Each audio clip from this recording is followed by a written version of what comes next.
Dominant Protector. Credit to the author. 71 hanggang 100. Ang mga pangalan po na nandito ay galing sa mga name generator. Kaya kung meron man pagkakatulad sa mga pangalan ng totoong tao o lugar, ito ay tunay na hindi sinasadya. Hindi makapaniwala si Yasi sa kanyang nakikita, at isang hingal ang lumabas sa kanyang mga labi nang nilapastangan ni Cheryl ang test paper. Grabe, di ba medyo sobra? Si Yasi, gayunpaman, ay nagsimulang humajejek habang inilarawan niya ang mukha ni Terence nang marinig ang kanyang grado. Si Terence, sa kabilang banda, ay lubos na nakakalimutan sa ginagawa ni Cheryl sa kanyang papel. Ipagpalagay lamang niya na nais ni Yasi na guluhin siya ng kaunti sa pamamagitan ng pagbibigay sa kanya ng test paper ni Cheryl. Wala naman talaga siyang pakialam. Boss, kaninong pagsubok ang nakuha mo? Tanong ni Jacob, binalik ang ulo kay Terence. Kay Cheryl. Medyo alangan na sagot ni Terence. Wow, seryoso. Nanlaki ang mga mata ni Jacob habang nakatitig sa pangalan sa test paper na nakuha ni Terence. Jesus, seryoso. Paano ito napunta dito, hindi ba't palagi siyang naglilipat-lipat sa isa't isa? Paano ko malalaman, si Yasi ang naglagay nito sa mesa ko? Sabi ni Terence sabay kibet ng balikat. Ito ay dapat na isang pagkakamali. Bulalas ni Jacob, halatang excited na naman. Boss, ang swerte mo talaga, alam mo ba? Alam mo ba kung gaano ang pananabik nitong mga lalaking ito na magkaroon ng pagkakataong mamarkahan ang test paper ni Cheryl? Ngumiti lang si Terence bilang tugon, hindi nag-abala na magpaliwanag. Paano pa nga ba niya sisimulan iyon, sasabihin kay Jacob na sinadya ito ni Yasi?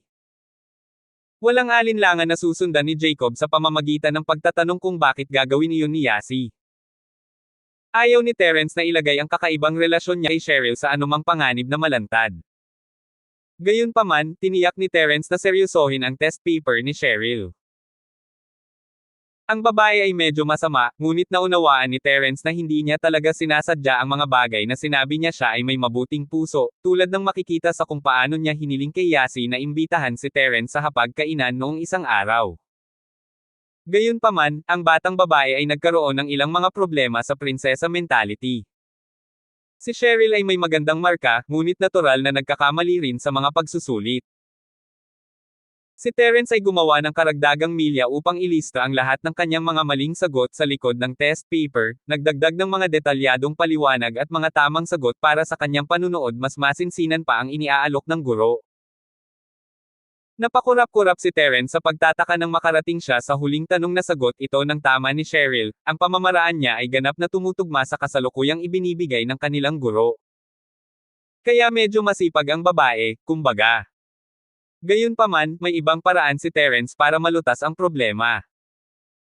Hindi niya alam kung nakaligtaan ito ng guro, o kung sa tingin niya ay sapat na ang mga pangunahing kaalaman, ngunit hindi niya binigyan ang mga estudyante ng shortcut style na sagot ni Terence sa problema. Ang mga mag-aaral, natural, ay hindi gumawa ng anumang mga pagtutol. Ang mga tanong sa bonus na ito ay kadalasang mas mahirap, at walang maraming tao na maaaring malutas ito sa unang lugar. Nagpasya si Terence na isulat din ang kanyang iba pang solusyon bago ibalik ang test paper pabalik sa front page. Kinakalkula niya kung magkano ang nakuha ni Cheryl. Ito ay isang mataas na 139. Ang mga pagsusulit sa pagsasanay ay kadalasang ginagawang mas mahirap kaysa sa Gaokao, panghuling eksaminasyong Avalon. Iyan sa pagtatapos ng mataas na paaralan, at ito ay mga pagsusulit sa pagsasanay na ginawa para sa elite na klase. Ang stress at pressure ay magtataas sa average na bar ng buong klase. Pagkatapos ay hiniling ni Miss Lane sa lahat na isulat ang kanilang mga pangalan sa papel na kanilang namarkahan bago hilingin na tipunin sila. Ginawa rin ito kung sakaling ang ilan sa mga mag-aaral ay nagsagawa ng pagmamarka ng kalahating puso. Tiningnan ni Cheryl ang malaking zero sa papel ni Terence bago lumingon sa likod, pinirmahan ang kanyang pangalan dito ng M. Wala namang gagawin sa kanya si Terence. Ngumisi si Yasi nang makarating siya sa test paper ni Terence habang nag-anunsyo. Terence, 0. Tumigil si Miss Lane, kasama ang iba pang estudyanteng nakikinig. 0. Talagang ito ang una, hindi masyadong posible na makakuha ng 0 kahit gaano ka pa kahirap, gayunpaman. Tanging ang mga nahuling nandaraya ang makakakuha ng mga zero sa kanilang pagsusulit. Sino ang nag-great? Kumunat ang noo ni Miss Lane. Cheryl. Sabi ni Yasi sabay pigil ng ngiti. Tumango lamang si Miss Lane bilang tugon. Hindi niya alam na sinusuportahan ni Pablo si Terence, at hindi mahirap isipin na may relasyon ang bata sa anak ni Pablo. Ang dalawa ay tila tretuhin ang isa't isa bilang mga estranghero, ngunit sino ang nakakaalam kung para saan ang paglipat ni Terence sa paaralang ito, sa unang lugar.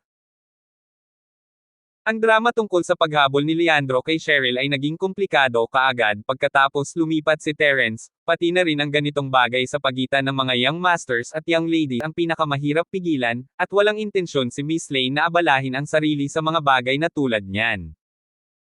Wala na siyang ibang sinabi matapos malaman na si Cheryl ang nagbigay ng marka sa test paper, bilang resulta. Hindi malakas ang boses ni Yasi, ngunit lahat ay nakatutok sa puntong iyon, pagkatapos ipahayag ang zero.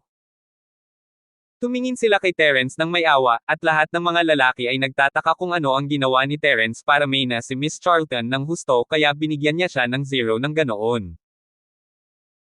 Ang mga babae ay hindi masyadong masaya sa kung ano ang nagpasya si Cheryl na gawin kay Terence, sa kabilang banda ang lalaki ay mukhang maganda ang ugali, at may aura ng isang bagay mula sa isang drama sa buhay paaralan.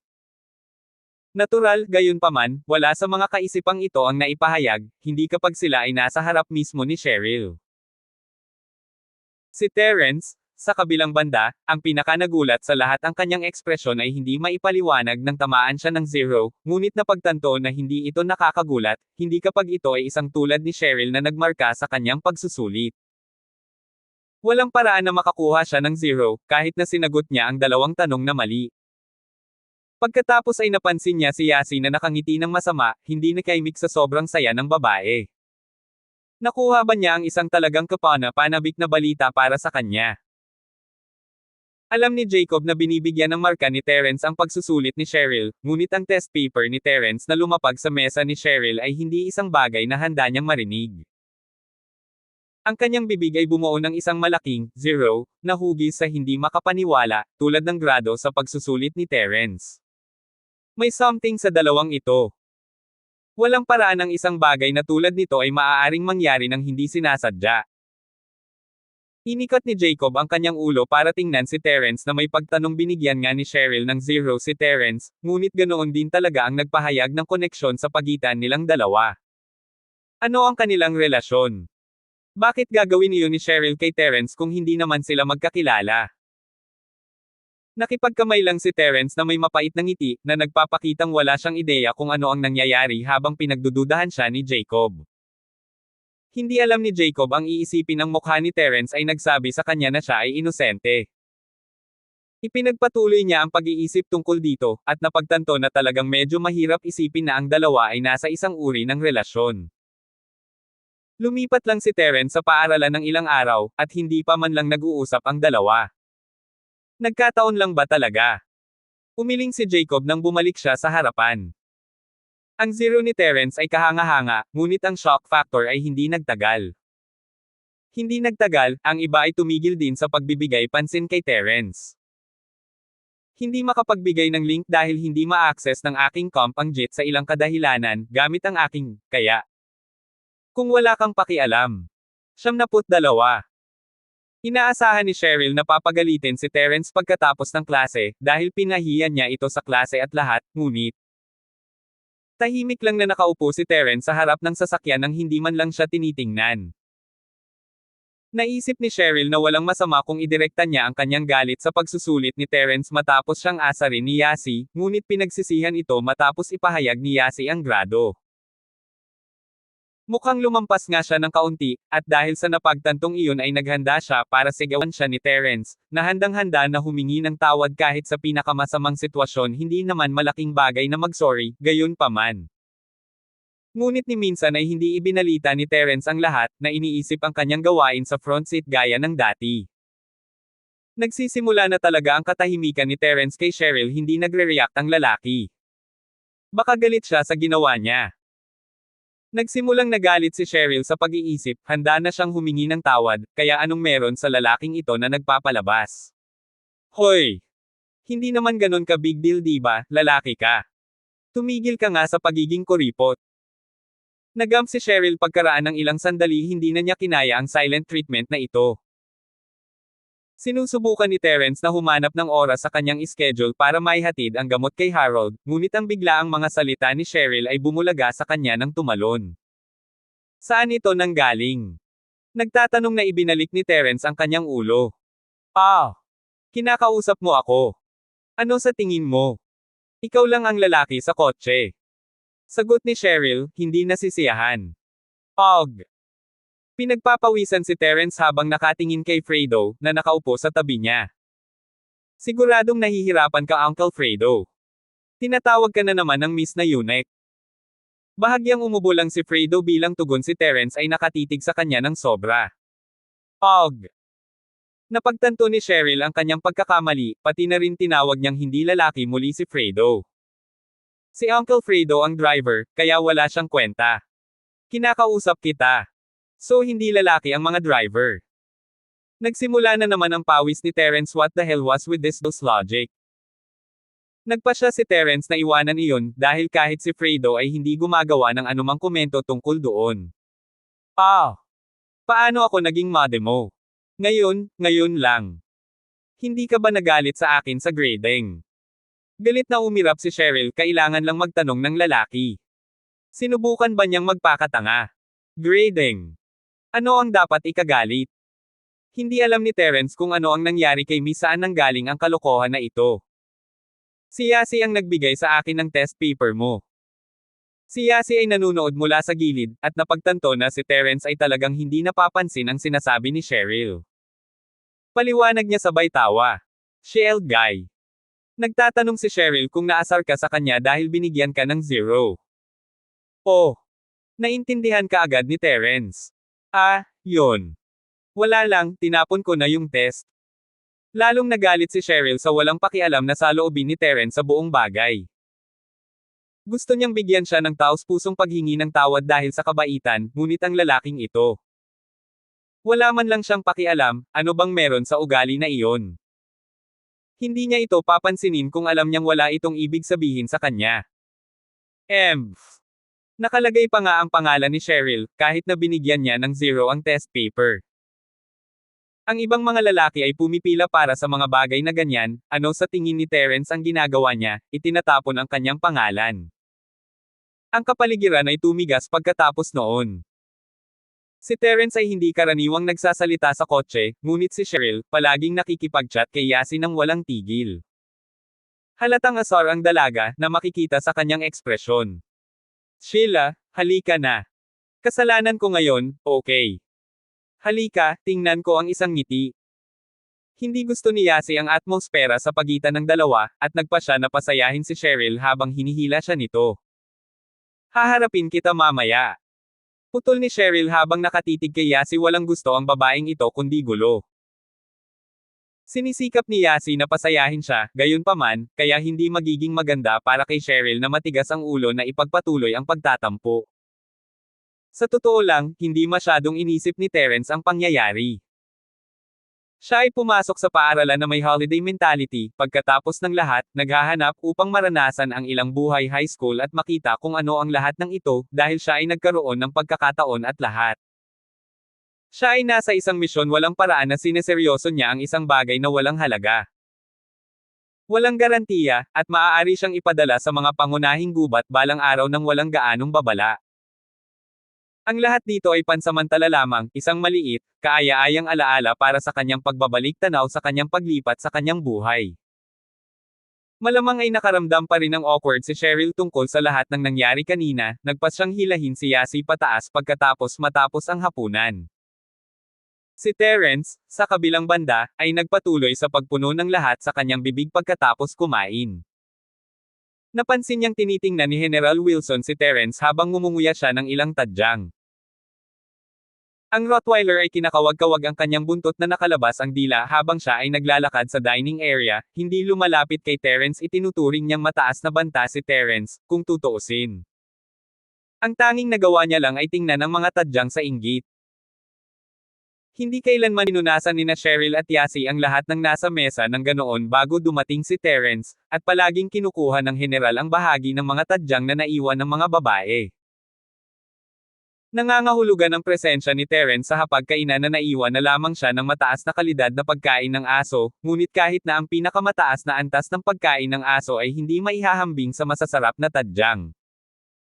Ngunit ang Rottweiler ay hindi isang paypang hayop, siya ay matalino, at mas sensitibo sa panlabas na mga pangyayari kaysa sa mga tao. Ito rin ang dahilan kung bakit pinarami ang mga Rottweiler sa maraming lugar para sa layunin ng pulisya at militar. Ang mga aso ay may kakayahang madaling makaramdam ng presensya o aura sa mas mataas na lawak kaysa sa kung ano ang kaya ng mga tao.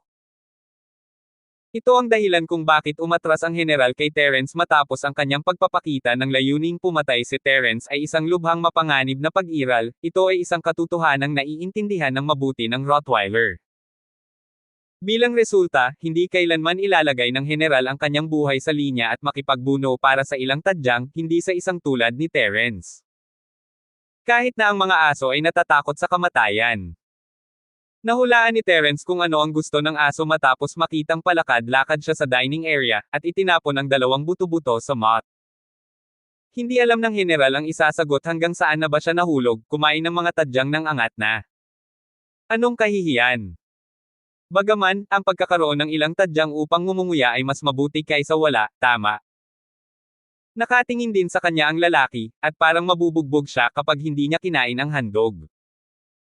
Inilabas nina Cheryl at Yasi ang kanilang mga test paper sa pag-akyat sa itaas, upang itama ang kanilang mga pagkakamali at hindi na magkamali sa hinaharap. Ang kanyang unti-unting panghihinayang sa ginawang panggugulo sa pagsusulit ni Terence ay nagpahinto sa kanya sa pagtingin sa kanyang pagsusulit, at si Cheryl ay naglagay ng kanyang sariling test paper sa loob ng kanyang bag pagkatapos matanggap ito.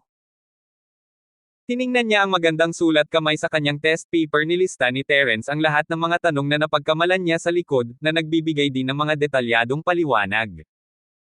Mas lalong nagilty ang puso ni Cheryl, talagang nagsisimula na siyang magsisi sa kanyang mga ginawa ngayon. Ang lalaki ay napakaseryoso at maislan sa kanyang test paper, at ano ang kanyang ginawa at ginawa.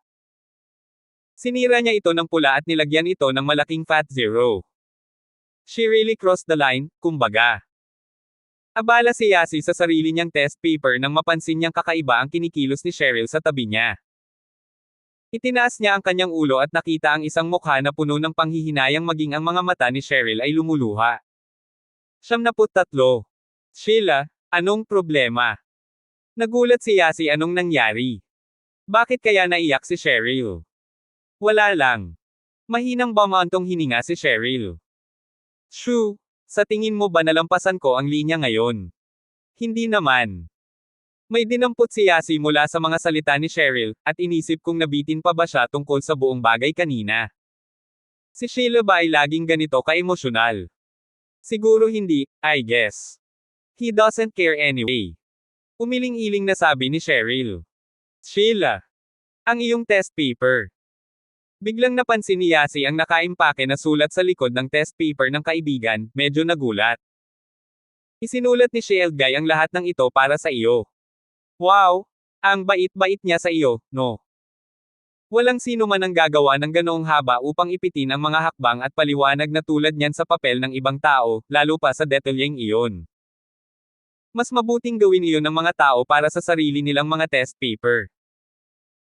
Hindi na nakapagtataka noon na magugulat si Yasi sa mga kilos ni Terence, naiintindihan din niya kung bakit maluha-luha pa si Cheryl kapag nakikita ang kilos. Iniwan ito ni Cheryl, walang sinabing anuman habang bumalik sa kanyang test paper. Ganoon din ang ginawa ni Yasi pagkaraan. Hindi inaasahan ni Cheryl ang antas ng detalyeng ito mula kay Terence, mas masinsinan pa ito kaysa sa mga paliwanag na ibinigay ng guro. Masyadong minuto ang lalaki sa lahat kaya nagulat siya, nagsimula pang ang maghinala si Cheryl kung sino talaga si Terence. Sino ang lalaking ito, at saan siya natagpuan ng kanyang ama? Akala niya ay isa itong magsasaka na pumunta sa lungsod para magtrabaho, ngunit walang paraan na malutas ng isang magsasaka ang mga problema sa matematika sa 12 baitang sa ganitong lawak, hindi ba? Lalong nagulat si Cheryl nang makarating siya sa huling problema, hindi ba niya ito sinagot ng tama? Medyo nakaramdam pa nga siya ng kasiyahan habang nagbibigay ng paliwanag ang guro. May 1 tonelada ng kanyang mga kaklase na hindi man lang nakakuha ng tama. Hindi maiwasan ni Cheryl na makaramdam ng kaunting pagmamalaki at kasiyahan sa kanyang pagganap. Ngunit ang iminungkahing solusyon ni Terence ay sumakit sa kanyang isip. Ito ay isang bagay na hindi pa niya nakikita noon, mas tapat at simple kaysa sa pamamaraang ginamit niya. Napuno ng emosyon ang puso ni Cheryl. Ito ang tunay na pangangalaga sa kanyang kapakanan. Si Terence ay hindi lang basta-basta nag-a-adjust ng mga bagay sa kanyang papel dahil kinuha siya ng kanyang ama. Walang anumang dahilan para magbigay ng mga solusyon mula sa labas ng mga turo sa paaralan para lamang sa kanya. Shoo! Look at this one. Napabuntong hininga si Cheryl habang iniaabot ang kanyang test paper kay Yasi. Hanem. Ipinapalagay ni Yasi na nahihirapan si Cheryl sa isa sa mga tanong at humihingi ng tulong sa kanya, ngunit isang tingin sa solusyon na itinuturo ni Cheryl at nakanganga ang bibig ni Yasi. Seryoso? Ganun na ba kalakas si Guy? Magaling siyang makipaglaban at mag-aral. Sheila, ang swerte mo talaga this time. Swerte? Tanong ni Cheryl na hindi masyadong naiintindihan ang ibig sabihin ng dalaga. Sa tingin mo ba madaling makatagpo ng ganitong klaseng lalaki? Mas mabuti pang ikaw na lang ang kumuha sa kanya, kung hindi, makukuha na siya ng iba. Nagpatuloy si Yasi. Napakunot lang ng labi si Cheryl bilang tugon. Siya. Sinong magkakagusto sa kanya? Tumalon siya sa kama pagkapasok niya sa kwarto niya. Maraming bagay ang naganap ngayon, at gumugol pa siya ng ilang oras sa gamot ni Harold kaninang hapon. Wala siyang ganang bumangon pagkatapos humiga sa kama ng ganoon. Ang paglaktaw ng isang araw ng pagsasanay ay hindi masakit, hindi ba? Nag-aalinlangan si Terence. Hindi na siya nakatulog pagkatapos makalabas sa kuwebang iyon, pinapalitan ito ng pagsasanay tuwing gabi. Sa kabutihang palad para sa kanya, ang pagsasanay ay nagpasigla sa kanya ng maraming enerhiya, ganap na napupuno sa kanya tulad ng 10 oras na pagtulog. Hindi kailanman magpapabaya si Terence sa kanyang tahanan, hindi kapag laging nakatitig sa kanya si Old Linford. Ganon din sa pagpunta niya sa mga misyon, pati na rin kailangan niyang panatilihin ang isang estado ng alerto sa lahat ng oras, hindi man lang manggahas na matulog ng maayos. Ang sitwasyong tulad nito ay una walang matandang nakatitig sa kanya, at walang banta mula sa isang high-stakes na misyon. Gusto ni Terence na lumundag. Ang kapayapaan ay ginawang tamad ang mga tao, tila. Napabuntong hininga si Terence. Talagang napakahabang araw na iyon, at talagang ayaw niyang magsanay. Ang masarap, malusog na pagtulog ay talagang masarap.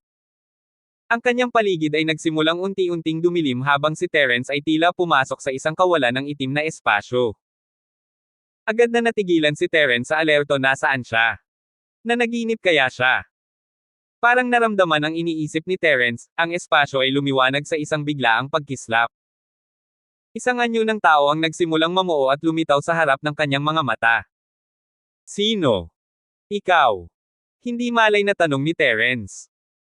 Ilang taon na ang nakalipas mula nang makaranas siya ng panaginip, at hindi na maalala ni Terence kung ano ang dapat na maramdaman nito. Nanaginip ba talaga siya ngayong gabi? Ako si. Ang hugis ng tao ay naging anyo ng isang matandang lalaki, isang aura ng isang batikang master na tumatagos mula sa kanya. Walang pakialam ang boses niya habang nagsasalita. Ha! S**X. My family name is Ni. In Avalon iyan sounds like the word intercourse. Nakatingin lang si Terence sa matanda, natulala. Anong meron sa lalaking ito, S**X? Mas mababa siya sa akin. Teka, nasa panaginip ako, so kasalanan ko. Dahil ba sa lahat ng PR na pinapanood ko? Og. Napakurap-kurap lamang ang matanda bilang tugon. Ang pangalan ng aking pamilya ay tinutukoy ako ng mga tao bilang Doneth Ni. Fang, sa isang side note, ang ibig sabihin ng Henry ay Black Panther. Ha! Paa. Doneth Ni sounds like feet. Hindi alam ni Terence kung paano mag-react ano ang nangyari sa panaginip niya. Ito ba ay isang uri ng komedya? Hindi rin alam ni Doneth Ni kung ano ang sasabihin. Maraming taon na ang nakalipas mula nang may tumawag sa kanya sa palayaw na iyon, at hindi niya inaasahan na ibabalik pa ito ng batang ito. Hindi siya masyadong masaya tungkol doon. Si Donut ni, hindi ni Yazzie. Huwag mo akong igalang, bata. Paumanhin, elder ni. Mali ang narinig ko. Humingi ng paumanhin si Terence, masama ang pakiramdam. Though, the guy was a dream character. Wala naman siyang pakialam, di ba? Dapat iniisip mong nasa panaginip ka ngayon.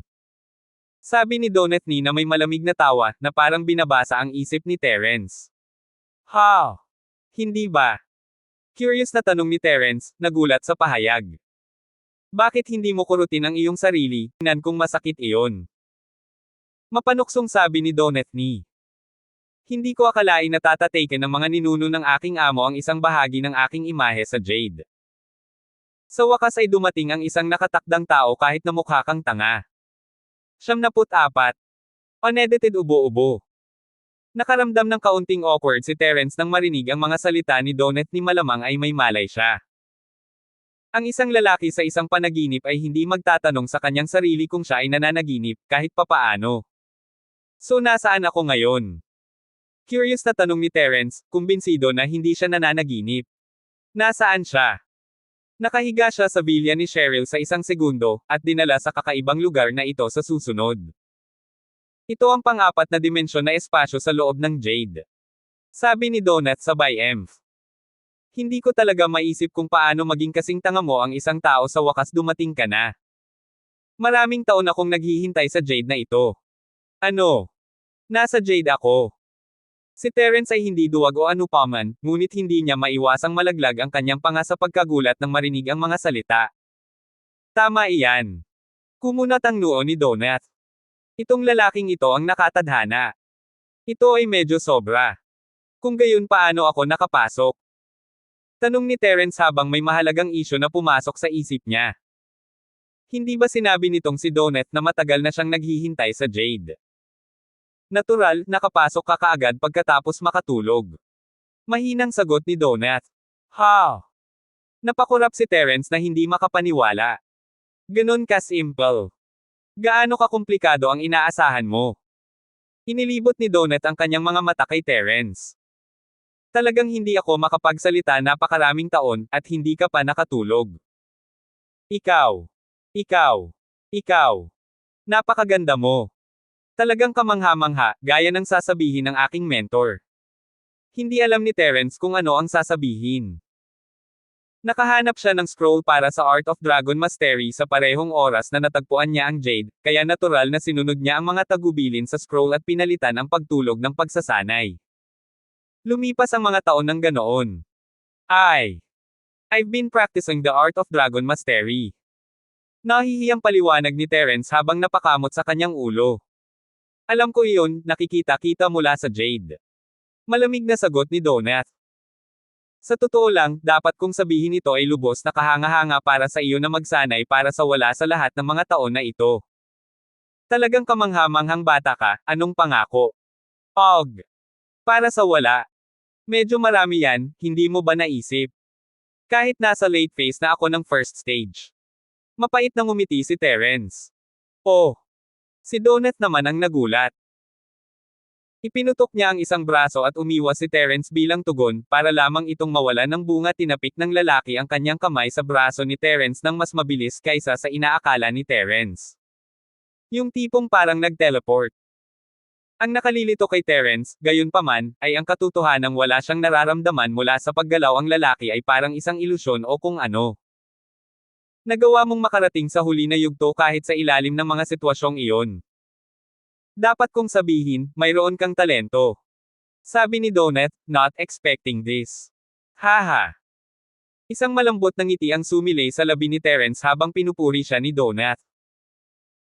Paulit-ulit siyang tinatawag ng lalaki na stupid simula nang magkita sila, kinukutya pa nga siya sa pagsasabi kung gaano kahanga-hanga si Terence. Ang papuri sa pagkakataong ito ay parang totoo, at ang sarap sa pakiramdam. Pero, sayang naman. Umiling si Donut. Maaabot mo sana ang puntong ito pagkatapos lamang ng ilang buwan, ngunit naubos mo ang mahabang 10 taon. Sayang ang talento at kabataan. Og. Hindi inaasahan ni Terence ang isa pang suntok mula kay Donut ng ganoon, at hindi alam kung ano ang sasabihin. Ang mga salita ni Donut ay nagpaisip sa kanya, gayunpaman siya ba ay nakatadhana na hindi kailanman gumawa ng pambihirang tagumpay. Hindi niya maiwasang malungkot sa paniwala. Sinasabi mo ba na hindi ako makakalagpas sa unang yugto at sa pangalawa? Break through the first stage. Tungkol lang ba sa pagpunta sa second stage ang layunin mo? Natigilan na tanong ni Donut, hindi niya inaasahan na ganoon kababa ang expectations ng lalaki. Sinasabi mo bang marami pa akong stage na maaabot? Tanong ni Terence na natigilan din.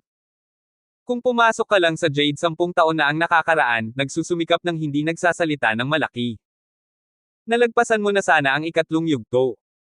Sabi ni Donut, puno ng awa ang mga mata habang nakatingin kay Terence. Bagaman, hindi mahirap para sa iyo na makamit iyon sa iyong edad, maliban sa isa lang ang problema, lalong itong nagiging mahirap habang tumatanda ka. Si Terence ay napuan ng kalungkutan at panghihinayang, parang gusto niyang umiyak. Sinong mag-aakala na magiging ganito ang kanyang mga taon ng pagsusumikap? Nagsimula siyang magsanay ng buong puso ng walang pagkaantala sa gabi pagkatapos niyang mahanap ang Art of Dragon Mastery, at tingnan kung saan siya nakuha nito. Ito ay isang kumpletong fuck-up. Talo na sana siya sa kama para mahimbing sa umpisa pa lang kung alam niya ang tungkol dito. Napabuntong hininga ang matanda. Huwag kang masyadong tumingin sa ibaba.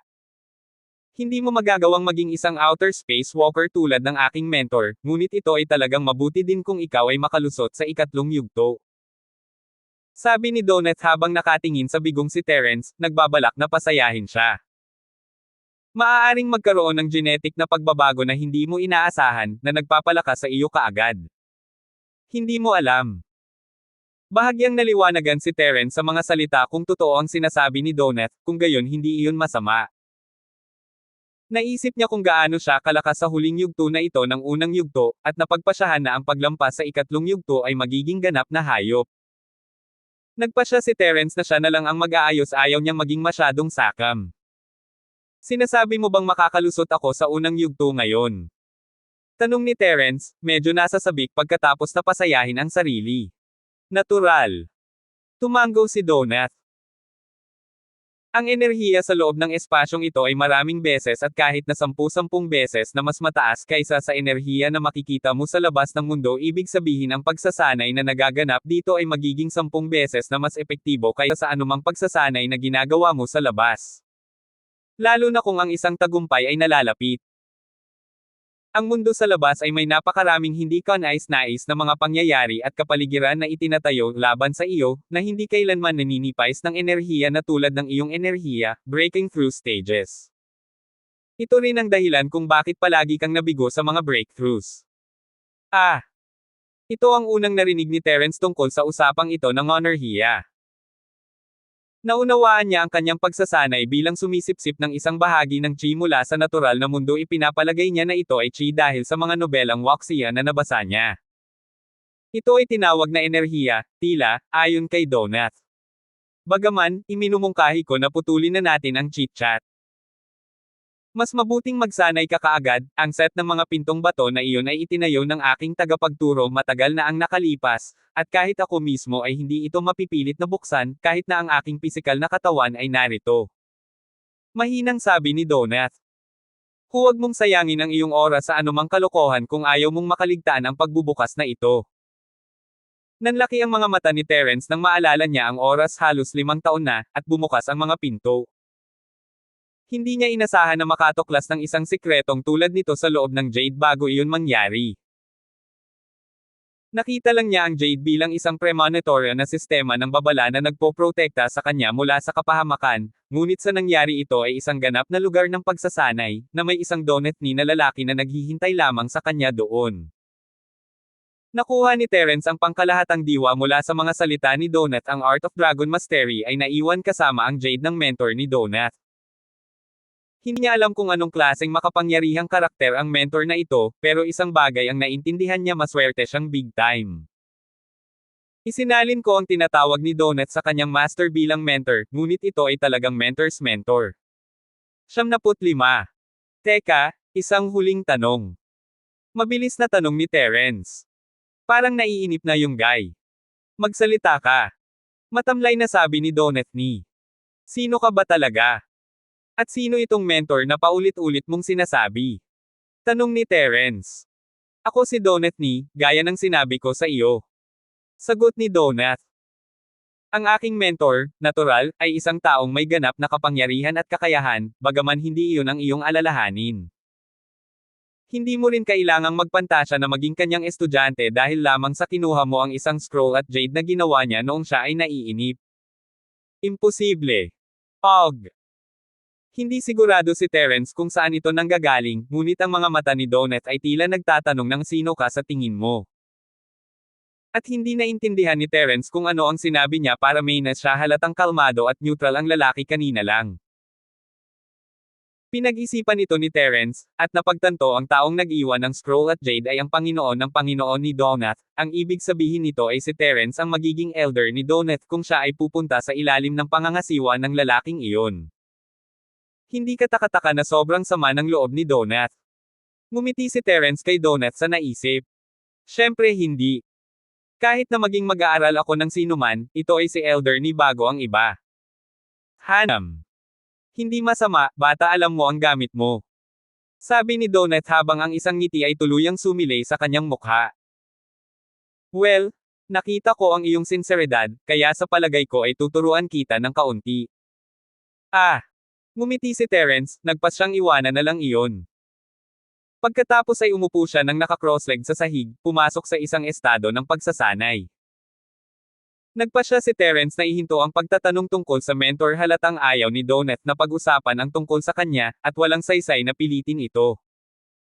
Darating din ang oras, kung iisipin ni Donut na kailangan o angkop na kausapin si Terence tungkol dito.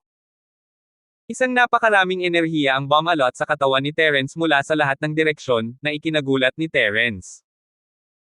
Naranasan na niya ang mabilis na pagsipsip sa malalalim na kagubatan sa kabundukan noon, dahil mas maraming natural na enerhiya doon kumpara sa mga lungsod. Ngunit hindi ito kasing bilis nito.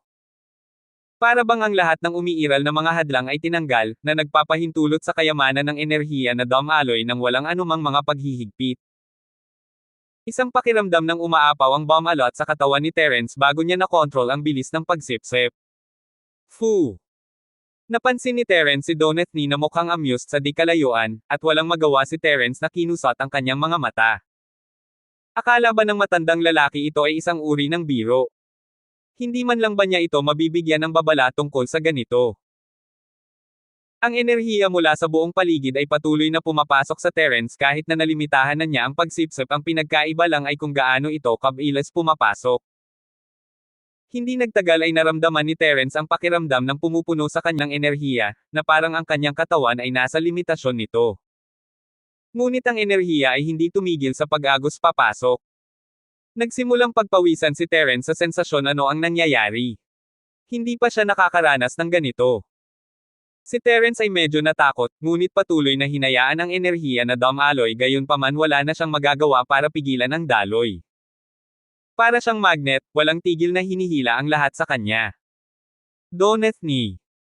Sabi ni Terence, humihingi ng tulong, pakiramdam niya ay sasabog na siya anumang minuto. Pero nakatingin lang sa kanya ang lalaki, parang nanunood ng palabas, halatang walang tulong na manggagaling sa kanya. Isang dagindong ang tumunog, at ang katawan ni Terence ay nagsimulang bumagsak mula sa presyon, ang kanyang buong diwa ay tila sumabog habang ang kanyang damit ay umitim na naging malutong, lumilipad palayo sa kanya. Fu!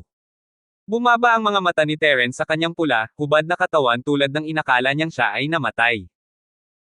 Nakatayo siya sa harap mismo ni Donut, at isang hindi maipaliwanag na sensasyon ang bumalot sa kabuuan ng kanyang katawan, napakasarap talaga. Ito ba ay isang tagumpay? Napatulala si Terence, hindi pa siya nakaranas ng isang pambihirang tagumpay, at ang pagsabog ng umaapaw na enerhiya ay isang kakaibang sensasyon din para sa kanya. Hindi alam ni Terence ang sasabihin. Kaya iyon ang dahilan kung bakit walang ginawa si Donut tungkol dito, inaasahan niyang mangyayari ito sa simula pa lang. Well, kumusta ang tagumpay? Medyo maganda sa pakiramdam, hindi ba? Nagsalita si Donut.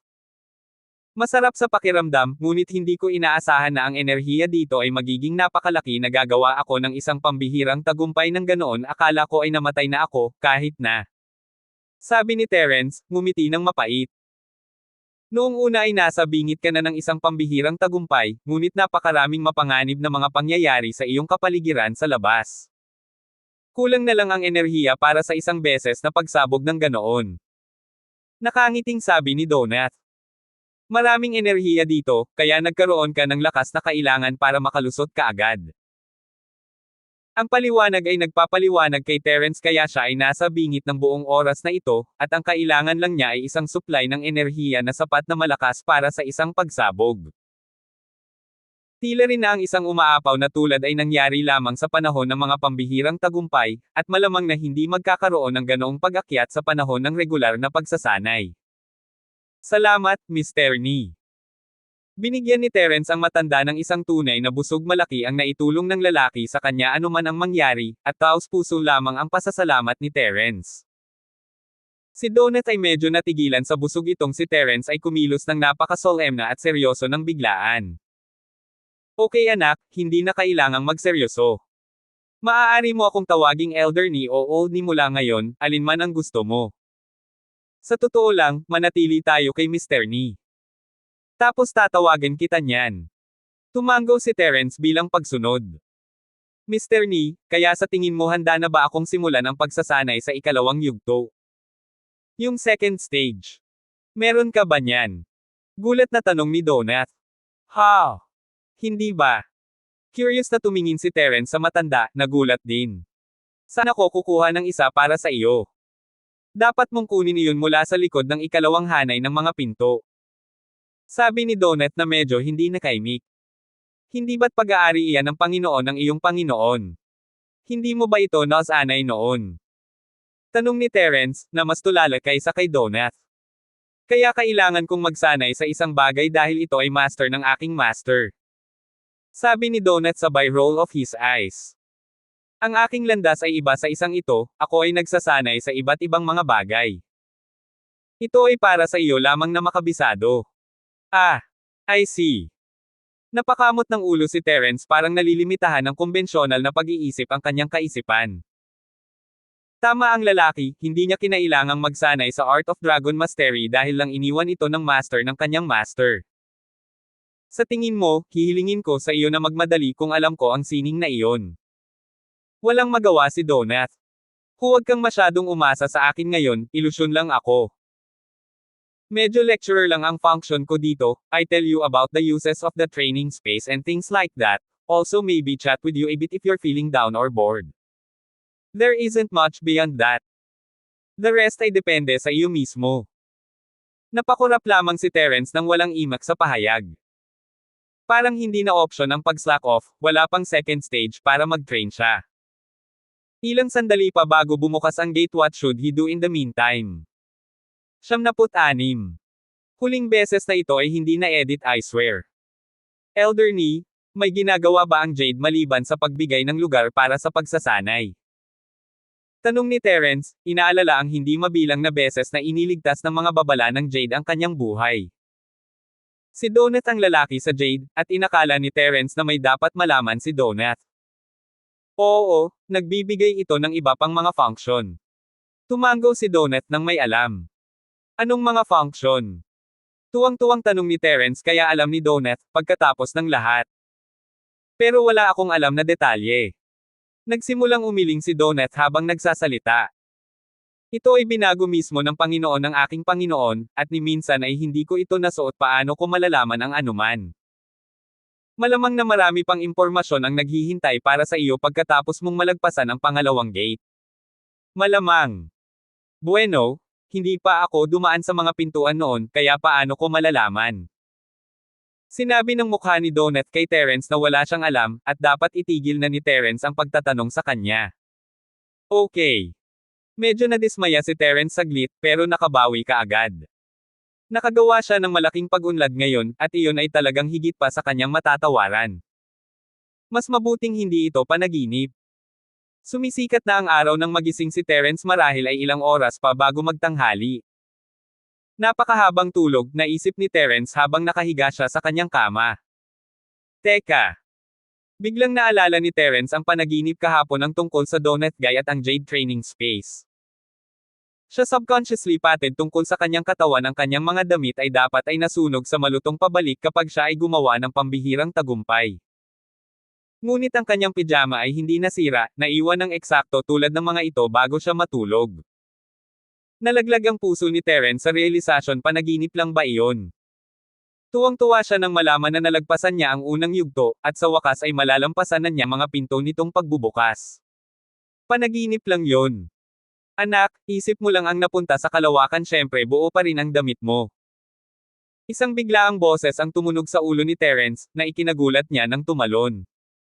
Si Doneth ni iyon. Elder ni, ikaw ba yan? Tanong ni Terence. Syempre ako yon. Sagot ni Doneth. Hindi mo kailangang magsalita ng malakas kapag nakikipag-usap sa akin, isipin mo lang ang iyong mga iniisip. Ganito. Naririnig mo ba ako, kuya? Tanong ni Terence nang hindi ginagalaw ang kanyang mga labi. Oo. Malutong na sagot ni Doneth. Elder ni, bakit hindi mo sinabi sa akin ang tungkol sa training space kanina kung magagawa natin itong telepathy? Tanong ni Terence, curious. Iyon ay dahil hindi namin maaaring kailangan mong pumasok sa lugar ng pagsasanay bago ako makagawa ng isang mental na koneksyon sa iyo. Tumango si Elder ni. At para magawa iyon, kailangan ko munang i-connect ang iyong sarili sa espasyo. Sa tingin mo ba ay nasa iyo pa rin ang Jade? Ha? Hindi ba? Tanong ni Terence habang tinatapik-tapik niya ang Jade sa harap ng kanyang dibdib, para lang wala siyang maramdaman wala na ang Jade. Elder, nasaan ang Jade? Hindi mapigilan ni Elder ni na mapangiti ng bahagya sa gulat na boses ni Terence. Nagkaroon na ng direktang ugnayan ang Jade sa iyo, ito ay sumanib sa iyong katawan, at kinilala ka bilang amo nito. Wala nang makakaagaw sa Jade mula sa iyo, bagamat maaari mong alisin ito sa pagtatago at ipatawag ito sa iyong kalooban. Oh! Si Terence ay nakinig ng mabuti kaya't ang Jade ay may function na ganoon.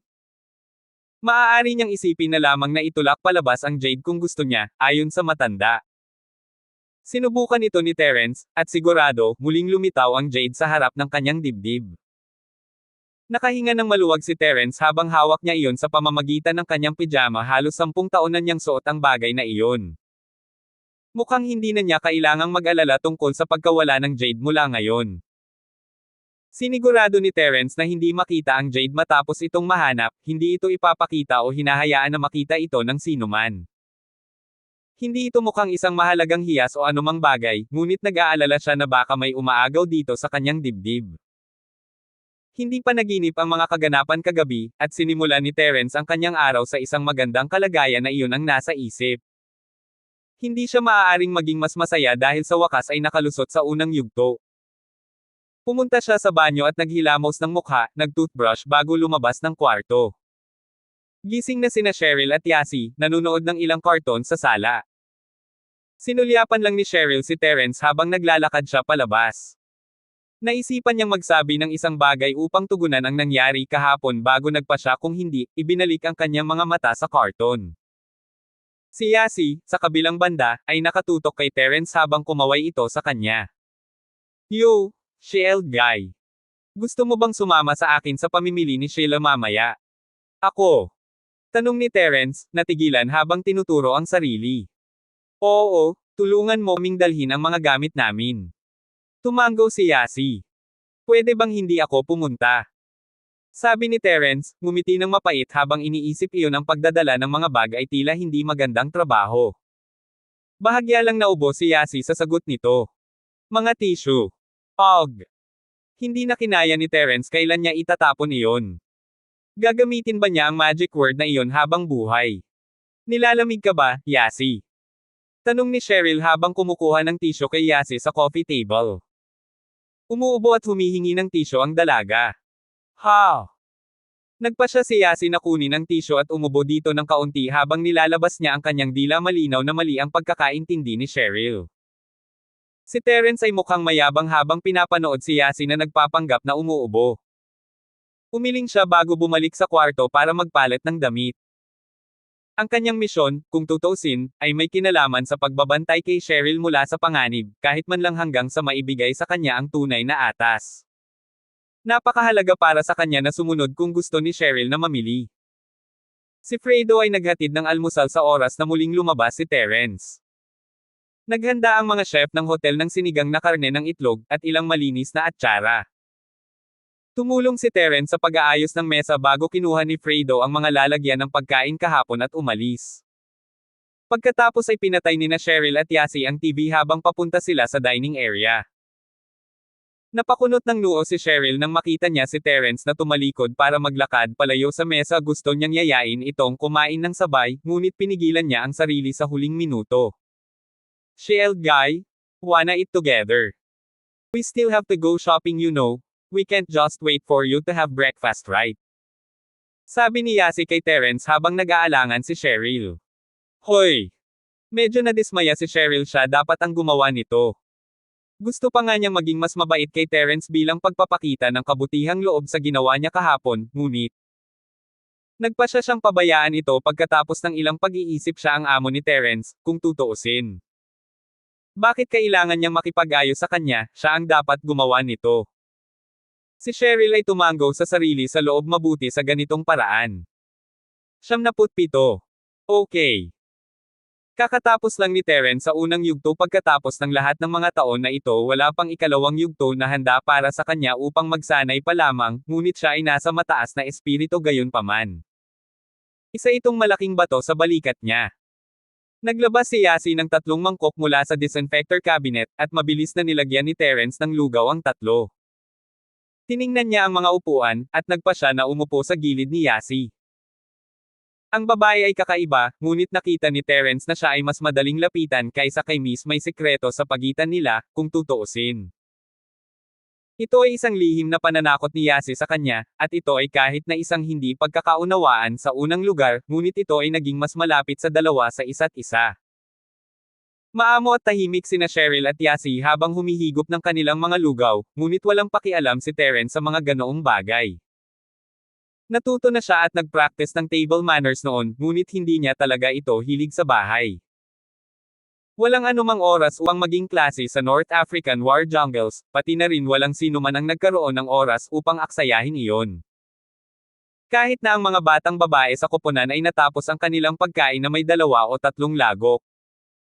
Sa totoo lang ay walang sinasabi kung kailan ang susunod na rocket launcher ay ipapaputok sa kanila. Hindi ba siya nag-aalalang mabulunan? Komento ni Cheryl, nakakunot ang kanyang mga labi habang naubos ni Terence ang 2 mangkok nang wala sa oras bago naglakad pabalik sa kanyang silid. Well, boys, you know. Mabilis silang kumain lahat. Sabi ni Yasi, not minding something like that at all. Ang bilis din kumain ng kapatid ko pag uwi niya. Tumango si Cheryl bilang pag-unawa. Hindi kahahayaan ng militar na maging maluho sa oras ng iyong pagkain, sigurado iyon. Paano kung umatake ang kalaban noong nasa war zone sila? Ngunit si Terence ay hindi isang sundalo, ano ang pagmamadali? Si Terence, sa kabilang banda, ay abala sa sarili niyang pag-iisip, hindi nakikinig sa komento ng 2 babae tungkol sa bilis niyang kumain. Kailan niya dapat ipadala kay Harold ang gamot? Binalak niyang gawin ito ngayon, ngunit halatang wala iyon sa mesa at pinagbantaan siya ni Yasi na sumama sa kanila sa pamimili. Nagpasya si Terence na iligtas ito sa ibang araw. Hindi naman mamamatay si Harold sa lalong madaling panahon, gayunpaman. Binigyan niya nga siya ng isang bagay para harapin ang sakit noong huli silang magkita, kung tutuusin. Maaaring tanggapin ito ng lalaki. Kinuha ni Terence ang bank card na inihanda ni Fredo para sa kanya sa pagbalik sa kanyang silid. Siya ay nagpaplano sa pagkuha ng kanyang sarili ng isang laptop. Siya ay may higit na accessibility sa medikal na impormasyon sa ganoong paraan, at siya ay hindi na kailangan upang pumunta sa lahat ng paraan sa library. Naglagay si Terence ng gamot na dinikdik niya noong isang araw bago muling binalutan ang sugat. Hindi na niya naisip na kailangan pang bumalik sa ospital. Ang nurse mula kahapon ay hindi talaga nakasama sa kanya. Ang kanyang sariling gamot ay mas mahusay kaysa sa mga ibinigay sa kanya ng ospital. Nilaybot ni Terence ang paligid ng kanyang silid. Wala na siyang kailangan pang dalhin. Kasabay nito, lumabas siya ng silid at nakita niya sina Yasi at Cheryl na nakabihis na. Ang dalawa ay may parehong eksaktong mga damit at handbag, at ang kanilang mga hairstyle ay halos magkapareho, pati na rin. Mukha namang kumpletong magkapatid ang dalawa. Sila ay malinaw na naglagay ng higit na pagsisikap na gawing mas maganda ang kanilang sarili, kumpara noong sila ay nasa paaralan marahil dahil sa lahat ng mga langaw na naaakit na nila. Ang dalawa ay lalabas sa shopping sa isang weekend ngayon, gayunpaman, at hindi nila kailangang paghigpitin ang kanilang sarili. Yan ang suot mo. Bumuka ang bibig ni Yasi sa gulat habang itinuro ang uniforme ng paaralan ni Terence. Akala niya ay magpapalit na ng damit pang outing ang lalaki nang bumalik siya sa silid, hindi niya inaasahan na lalabas si Terence na nakasuot muli ng school uniform. Oo, anong masama doon? Napag-alaman ni Terence na napakataas ng kalidad ng uniforme ng paaralan, gaya ng inaasahan sa pinakamagandang paaralan sa lungsod medyo may mga mararangyang damit na tatak na hindi man lang tugma. Hindi mo ba naisip na hindi bagay ang outfit mo sa atin? Tinakpan ni Yasi ang kanyang bibig upang pigilan ang kanyang pagtawa sa reaksyon ni Terence. Ang lalaki ay umaarte na parang normal na magsuot ng uniforme ng paaralan sa labas kapag weekend. Isang ideya ang pumasok sa isip ni Cheryl. Terence, wala bang binigay na damit si Tio Fu maliban sa mga uniforme ng paaralan? Hindi. Sabi ni Terence sabay iling. Ang isa pa ay ang mga damit na suot ko. Yung damit na suot mo. Napakurap-kurap si Cheryl habang inaalala ang imaheng dulot ni Terence noong una silang magkita. Naninilaw na singlet. Maputik na brown na pantalon. Ayos lang, isuot mo na lang yan. Mamaya ka na lang bumili ng mas bagay follower kita, alam mo na. Tingnan mo yung part. Nagpasya si Cheryl na bilhan siya ng ilang set ng damit mamaya kakaiba ang uniforme ng paaralan, ngunit ito ay paraan, mas mahusay kaysa sa ibang set na mayroon ang lalaki. I'll follow you guys from really far away, walang magsasabi na magkasama tayo. Tumango si Terence bilang pagsunod. Hindi alam ni Cheryl ang sasabihin. Walang sinabing sumunod sa malayo. Ano ang silbi ng paglabas ng magkasama? Natural, hindi pinahintulutan ng personalidad ni Cheryl na sabihin iyon kay Terence. Hindi niya naintindihan lahat ng bagay na kinasasangkutan ni Terence pagkatapos niyang suntukin ang kanyang buhay ay isang ganap na gulo. Ito ay talagang medyo nakakabahala. Hindi nakita ni Terence ang Bentley ni Fredo kahit saan sa paglabas ng villa. Nagtataka siya kung paano sila makakarating sa mall nang buksan ni Cheryl ang pinto ng garahe gamit ang isang remote. May isang S5 Audi doon na A5 na variant, medyo hindi gaanong kapansin-pansin kaysa sa A5. Hindi inaasahan ni Terence na magkakaroon ng sarili kotse si Cheryl. Inakala niyang hindi ito marunong magmaneho dahil si Fredo ang nagmaneho sa kanya kung saan-saan. Mag-drive ka. Sabi ni Cheryl habang binababa ang mga susi sa kamay ni Terence. Ako. Pero wala pa akong driver's license. Si Terence ay palaging nagmamaneho ng walang lisensya, ngunit iyon ay kapag siya ay nasa misyon o pumapatay ng mga tao. Ang kawalan ng lisensya ay ang pinakamaliit na alalahanin niya. Kumunat ang noo ni Cheryl sa sinabi. Ipahande si Tio Fredo ng isa para sa iyo, talagang magiging abala para sa atin sa tuwing tayo ay mamili muli. Haha, ginagawa na niya ito. Nakangiting sagot ni Terence. Nagsisimula na siyang tanggapin ni Cheryl, tila, ibang-iba sa kung gaano kaarahas ang naging reaksyon niya noong nakalipas na mga araw. Ang kanyang mga salita ay nagpapahiwatig na inaasahan niya si Terence sa hinaharap pagkatapos ng lahat. Umupo ka sa likod, ako ang magdadrive. Sabi ni Cheryl sabay turo sa backseat ng sasakyan. Ang S5 ay isang kotse na may mga pintuan lamang sa harap, at ang isa ay kailangang pumunta sa likod sa pamamagitan ng mga upuan sa harap. Hindi ito maginhawa, ngunit hindi ito pagsubok para sa isang tulad ni Terence. Tumalon siya ng maayos matapos itulak ng kaunti ang front seat. Hindi na dinagdagan pa ni Cheryl nang makasakay na siya sa driver's seat. Pumasok si Yasi sa kabilang pinto, at kinabit ng dalawa ang kanilang mga seatbelt bago pinaandar ni Cheryl ang sasakyan. Naisip ni Terence na ang mga batang babae ay hindi mukhang mga mayayamang bata na tumakbo sa paligid para sa mga kilig. 78. Anong nangyari sa taas? Naipit sila sa mahabang pila ng trapiko, at sinisikap ni Cheryl na makita kung ano ang nangyayari. Shield guy, maaari ka bang lumabas doon at tingnan kung ano ang nangyayari? Casual na utos ni Yasi. Hindi mo ba naisip na mas mabilis kung gagawin mo ito? Kailangan mong iwan ang kotse para makalabas ako. Sagot ni Terence, ngumiti ng mapait. Noon lang naalala ni Yasi na si Terence ay walang pintong lalabasan, siya mismo ang gagawa nito. Marami pang ibang nanunood sa eksena, ngunit pinadaan nila si Yasi, bilang isang magandang babae na naglalakad at lahat. Hindi nagtagal ay tumakbo ulit si Yasi pabalik.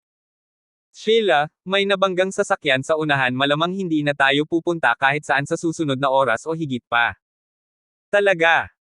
I guess we'll go to walk or something then, let me just find somewhere to park. Walang magawang sabi ni Cheryl.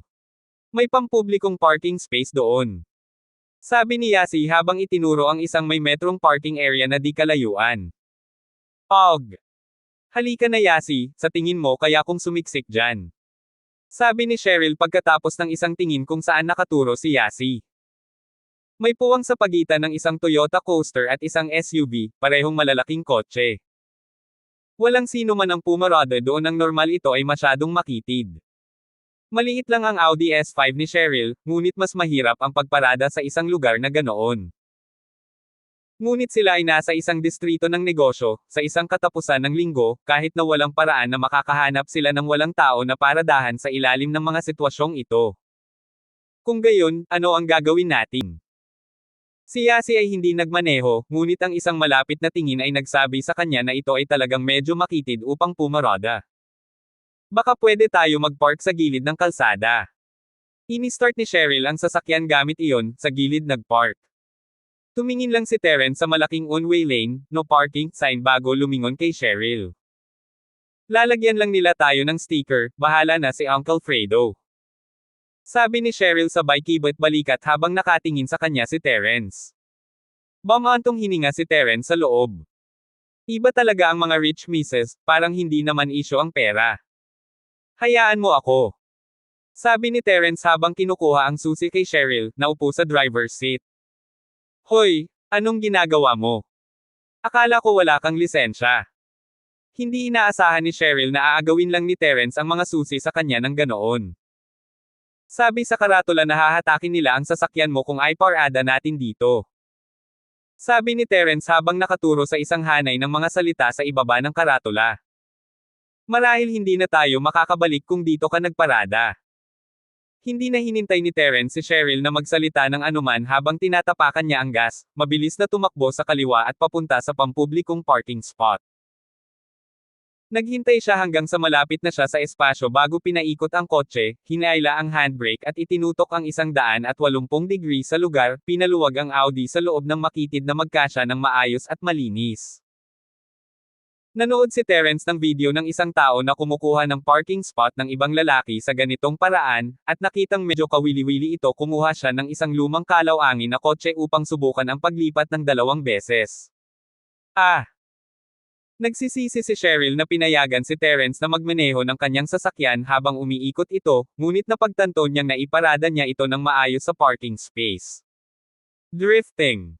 Sheila, nakita mo ba? Si Sheila Guy ay inaanod. Excited na bulalas ni Yasi. Di ba sabi niya wala siyang lisensya? Sinungaling. Medyo naiingit si Cheryl sa pag-anod ni Terence, ngunit agad siyang nadismaya nang maalala niya ang mukha nito nang sabihin niyang wala siyang lisensya. Ang lalaki ay isang malaking matabang sinungaling, ginagawa siyang driver niya kapag kaya niyang magmaneho ng napakahusay. Biglang naalala ni Cheryl na hindi naman talaga sinabi ni Terence na hindi siya nagdadrive. Wala lang daw siyang lisensya. Inilagay ni Terence ang 5 kway sa kamay ng isang lalaking nagtatrabaho sa parking lot, na tumingin kay Terence na natigilan. Pagkatapos ay inilock ni Terence ang kotse bago siya pumunta sa Cheryl at Yasi. Ayan. Sabi ni Terence habang ibinalik ang susi ng sasakyan kay Cheryl. Hoy, hindi mo naman ginamo ang kotse ko diba? Bulong ni Cheryl. Haha. Ngumiti lang si Terence. Cheryl Guy, marunong ka mag-drift. Kailan mo ako tuturuan yan? Tanong ni Yasi, interesado sa kung paano ipinarada ni Terence ang Audi. Baka kapag may kotse ka. Sinabi ni Terence, na hindi naman niya intensyon na magturo ng ganoon sa batang babae, hindi ito isang bagay na matututuhan sa panunood lamang, ang paggalaw ay nangangailangan ng eksaktong kalkulasyon at liksi. Natutunan lamang ito ni Terence mula sa isang video dahil sa kanyang mga pundasyon ng mataas na bilis ng reaksyon at flexible agility. Isang maliit na pagkakamali at ang kotse ay gagawin para sa. Naku, may kotse ako, nasa garahe sa pwesto ko. Turuan mo ako pagbalik natin, okay? Excited na sabi ni Yasi. Hindi inaasahan ni Terence na may inihanda si Yasi ng sasakyan, hindi siya sigurado kung ano ang sasabihin. Sure, tuturuan kita minsan. Hindi naintindihan ni Cheryl kung paano halos nagmamakaawa si Yasi kay Terence nang ganoon ang lalaki ay isang kalasag lamang na kinuha ng kanyang ama, kailangan bang humingi ng ganoon si Yasi para turuan siya ng mga bagay-bagay. Hoy, kailangan mong binibigyan ka ng aking ama ng sweldo. Dagdag ni Cheryl. Okay, tatanungin ko si Mr. Charlton kung pinapayagan kong turuan kayong mag-drift. Nakangiting tumango si Terence. Ikaw.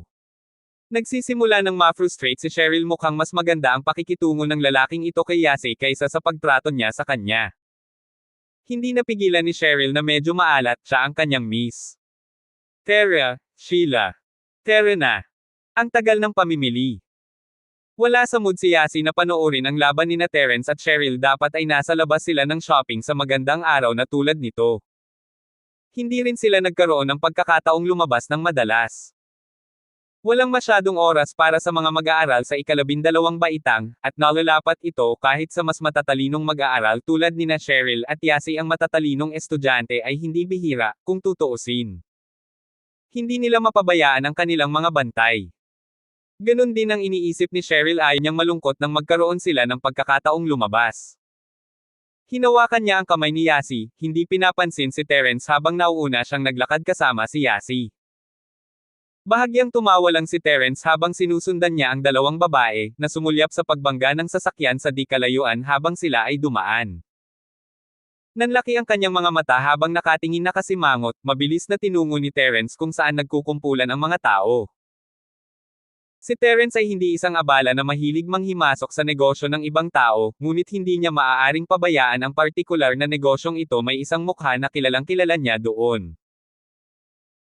Siya ang babaeng nakilala ni Terence sa estasyon ng tren, si Melissa Webb. Walang magawa ang babae sa pagpindot sa kanyang telepono habang nakatayo siya sa tabi ng isang pulang sports car, mukhang sobrang problemado habang pinalibutan siya ng mag-asawang nasa edad na.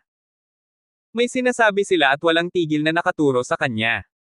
Medyo nahihirapan si Melissa, parang 79. Hindi masyadong natuwa si Cheryl habang pinapanood niya si Terence na sumugod sa eksena. Hindi man lang siya traffic police, ano ang ginagawa niyang paniningil doon? Aalis na si Cheryl, baka dapat tayong sumama. Ipinagpalagay ni Yasi na kailangan itong maging isang bagay na kawili-wili para mapadali si Terence sa ganoong paraan. Hinailan niya ang kamay ni Cheryl habang naglalakad papunta sa kinaroroonan ni Terence. Hindi ako pupunta. Pwede kang pumunta mag-isa kung gusto mo. Si Cheryl, natural, ay nabalisa, kanina pa lang siya naasar ng lalaki, at ngayon ay isinasama ang kanyang puwit sa negosyo ng iba. Oh! Sige, mamili tayo ng mga damit. Sumunod si Yasi habang nakatingin sa kinaroroonan ni Terence, medyo ayaw palampasin nang hilahin siya ni Cheryl palayo sa mall. Sa tingin mo mahahanap tayo ni Cheryl mamaya? Wala bang sasakyan doon? Pwede siyang maghintay doon kapag nawala siya. Ang pagkadismaya ni Cheryl ay hindi makatarungan, malinaw na nakita niya si Terence na umaksyon pagkatapos makita ang isang magandang dalaga na nahihirapan. At ang makita siyang sumugod sa ganoong kagandahan ay hindi isang napakagandang sensasyon, alinman ito ay nasaktan ng husto sa pagmamataas ni Cheryl. Ang lalaki ay nakatira sa kanya sa ilalim ng parehong bubong, at gayon pa man. Lagi siyang nakatingin sa ibang babae, ano bang meron doon? Mayroon lang ba siyang kaunting appeal? Iyon ay si Amara Song, ilang araw na ang nakalipas, at ngayon itong random stranger na babae. Lalong nagdilim ang mukha ni Cheryl nang makitang nag-uusap ang dalawa, kaya kilala nila ang isa't isa, no wonder excited na excited si Terence. Si Yasi, natural, ay hindi alam kung ano ang nangyari kay Cheryl, ang babae ay sobrang asar. Halika, Sheila, hindi naman ganoon kalaki. Napakurap-kurap si Yasi nang may sumagi sa kanyang isipan, maaaring ang oras na iyon ng buwan. Kaya ba naging emosyonal ang dalaga? Posible, napaka-posible. Kailangan kong suriin ngayong gabi. Hey hey. Ang pinangyarihan ng pag-crash ay napapaligiran ng mga tao, ngunit ang paglusot ay hindi ganoon kahirap na gawain. Papasok, darating. Lahat ba ng hindi magkakaugnay na partido ay mangyaring gumawa ng paraan? Sisigawan na sana ng ilan sa mga manunood si Terence sa pagtulak nang marinig nila ang mga salita, agad na itinikom ang kanilang mga bibig at nag-aayos ng daan para kay Terence buong buo silang tinatrato siya na parang opisyal mula sa traffic police o ospital. Kung tutuusin, sino pa ba ang magsasalita ng ganyan? Nakalusot si Terence nang makita niya ang isang babaeng nasa katanghaliang gulang na sumigaw sa babae. Tandaan mo ito, babae. Mas mabuting maghanda ka sa kulungan kapag may nangyari sa aking ama. Tita, hindi ko ba ipinaliwanag ito? Hindi ko siya sinaktan. Walang magawang sabi ni Melissa. Ito ay isang business district, at ang kotse ko ay hindi pa umaandar ng 30 yarda. Nahulog lang siya sa harap ng kotse ko bago ko pa siya maabot. Nagpreno ako at hindi man lang siya nahawakan ng kotse ko. Nahulog siya sa harap ng kotse mo. Sino sa tingin mo ang nakabangga sa kanya, kung hindi ikaw? Sinasabi ko sa'yo, huwag mong isipin na makakatakas ka ng ganito. Galit na sabi ng middle-aged na babae habang nakatitig kay Melissa. Wala pa ba ang ambulansya? Anong problema sa Ministry of Health ni Starfield darling, tawagan mo ang mayor, hindi ba? Tama na. Pipigilan mo ba? Nakangiting sabi ng middle-aged. Matagal nang may sakit si tatay, ano bang pinagtatawanan mo? Halatang walang kinalaman ang babaeng ito, kaya hayaan mo na lang siya. Ano? Kaya mas mahalaga ang isang magandang babae kaysa sa sarili mong ama ngayon. Nagalit ang babae nang marinig ang mga salita. I see. So you think you're a big shot now. Don't forget how you owe everything to my dad for helping you then. Sinisigawan mo ako, ha? Para sa little bitch na yan. Tama na, hero. Ikaw ang nakalimutang dalhin ang gamot ng tatay ko, alam mo yan. Huwag mong subukang sisihin sa iba. Ang lalaki halatang labis na hindi nasisiyahan sa kanyang asawa.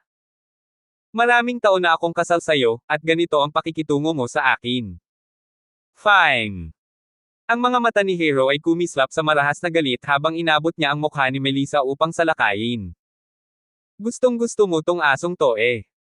Kakamot ako sa mukha niya, tingnan mo kung gusto mo yan. Isang biglaang kamay ang bumaril at humawak sa palso ni Hero, na tuluyang napatigil sa kanyang kinatatayuan.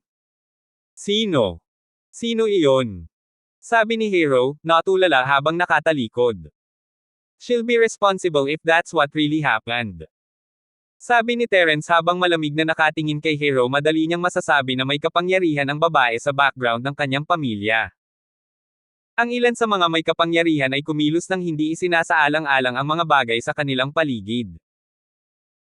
Si Melissa ay nagmamaneho ng isang sports car, at ang babae ay dapat na masabi na ang batang babae na kanyang binubuli ay hindi maliit na prito, alinman nangangahulugan lamang ito na siya ay may lubos na suporta na sumusuporta sa kanya. Nagrereklamo pa siya tungkol sa ministry ng kalusugan at pinag-uusapan din ang pagtawag sa alkalde. Bagaman, may posibilidad pa rin ng isang bluff mas madaling makakuha ng mas mataas na kabayaran mula sa babaeng nagmamaneho ng sports car sa ganoong paraan. Sino ka? Darling, tingnan mo kung ano ang ginagawa sa akin ng batang ito, hahampasin niya ang asawa mo. Tommy Lane, may gagawin ka ba o hindi? Nagsimula na namang sumigaw si Hero. Okay, little bro, bitiwan mo siya, huwag mong idamay ang sarili mo dito.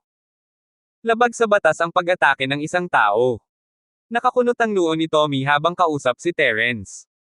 Ang asawa mo lang ang umaatake sa sinuman, pinipigilan ko lang siya. Ngumisi si Terence bilang tugon, ngunit binitawan niya ang braso ng babae. Nasa misyon siya, at ayaw na niya ng gulo kaysa kinakailangan hindi niya alam kung gaano siya katagal sa Starfield, kung tutuusin. Namula ang mukha ni Tommy nang marinig ang mga salita ni Terence, pinandilatan ang kanyang asawa. Ang babaeng ito hindi niya talaga alam kung ano ang gagawin sa kanya. Pinakasalan niya ito noong nasa desperado ang pamilya Lane dahil sa tulong ng pamilya Sierra kaya nagtagumpay ang kanyang negosyo.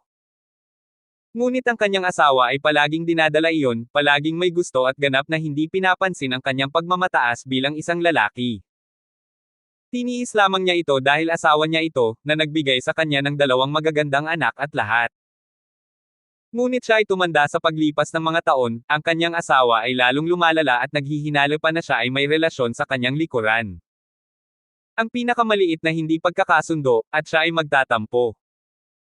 Nawala na siya sa kontrol ni Tommy, at palagi niyang isinasample ang nakaraan sa mesa tuwing nag-aaway sila, pinag-uusapan kung paano siya tinulungan ng kanyang pamilya at sinasabi pa sa kanyang ama na may nakikitang iba si Tommy.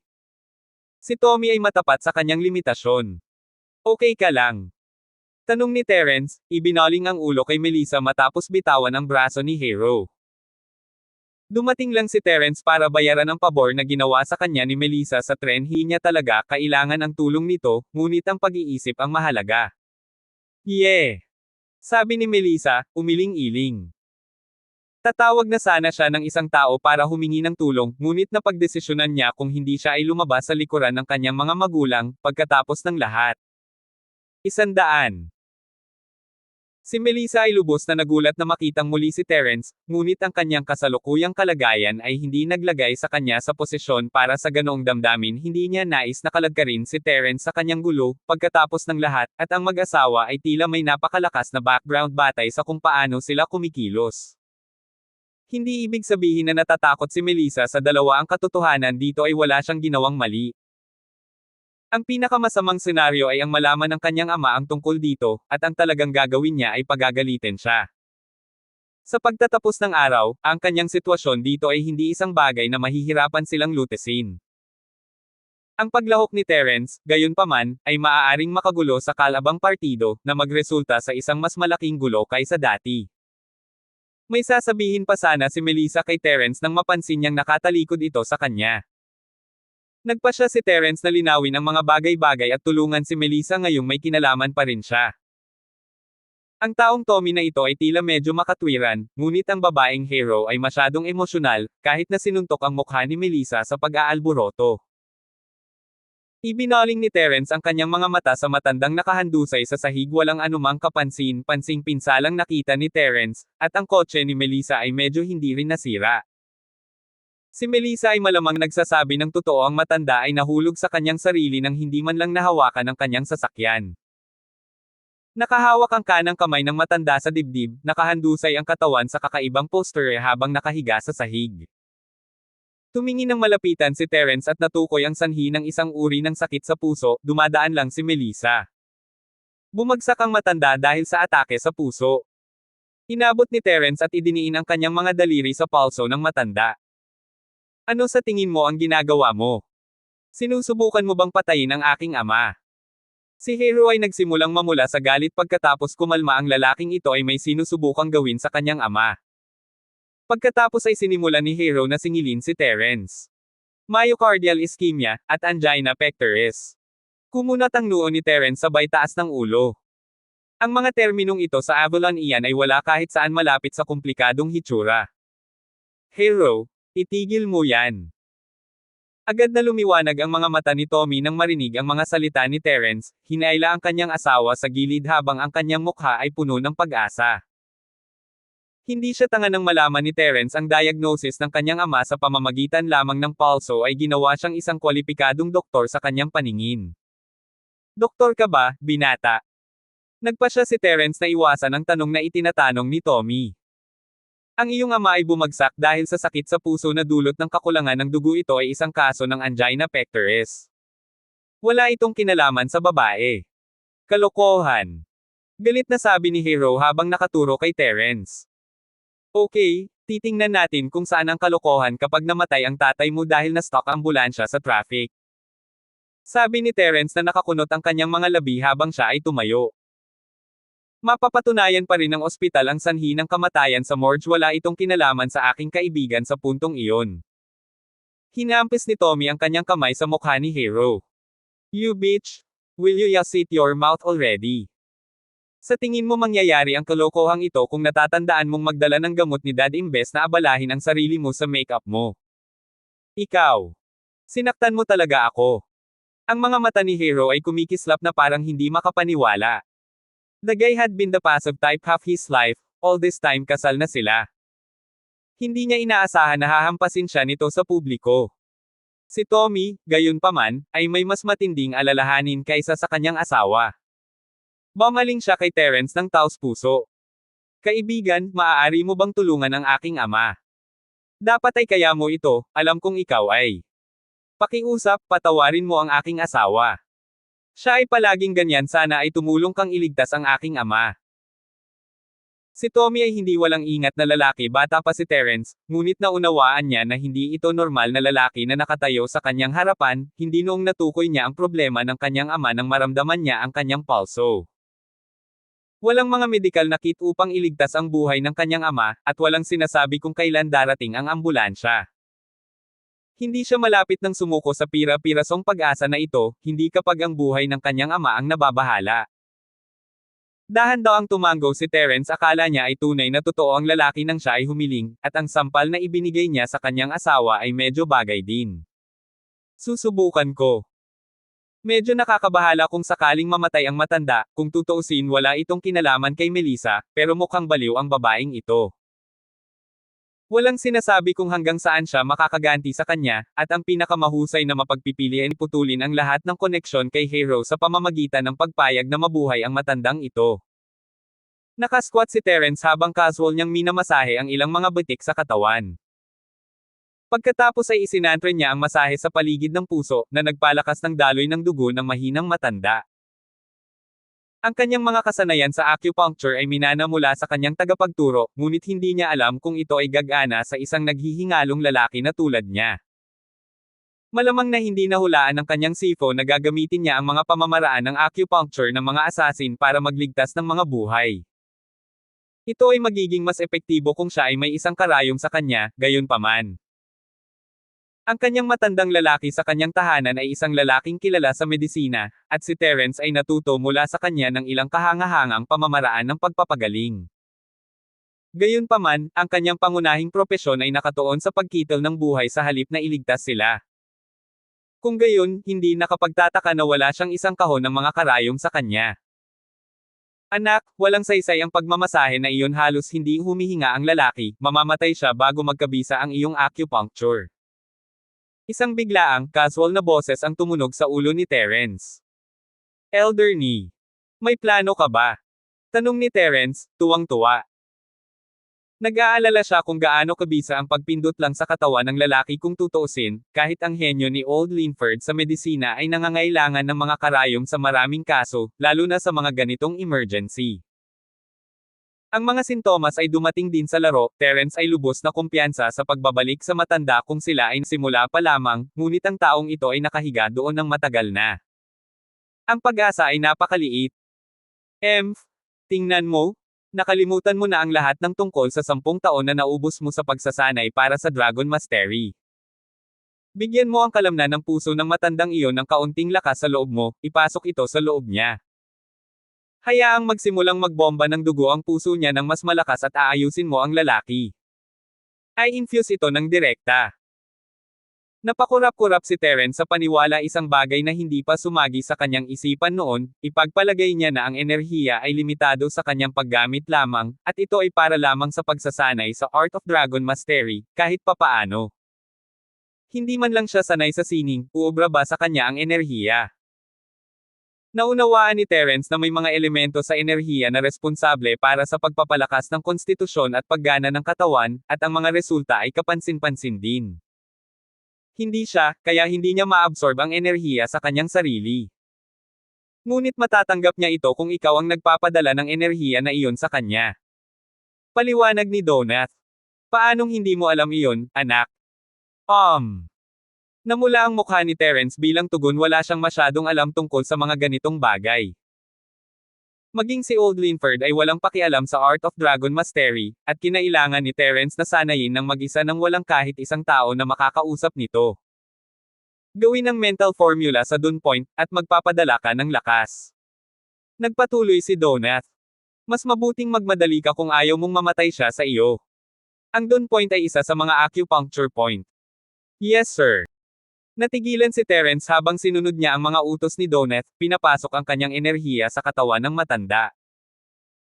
Siniguro ni matandang Linford na turuan si Terence na makilala ang pagitan ng mga punto ng acupuncture mula pa noong siya ay maliit, at si Terence ay pamilyar sa mga pamamaraan na maaaring makuha ng isa. Salamat po at sinamahan ninyo ako, ingat lagi mga master.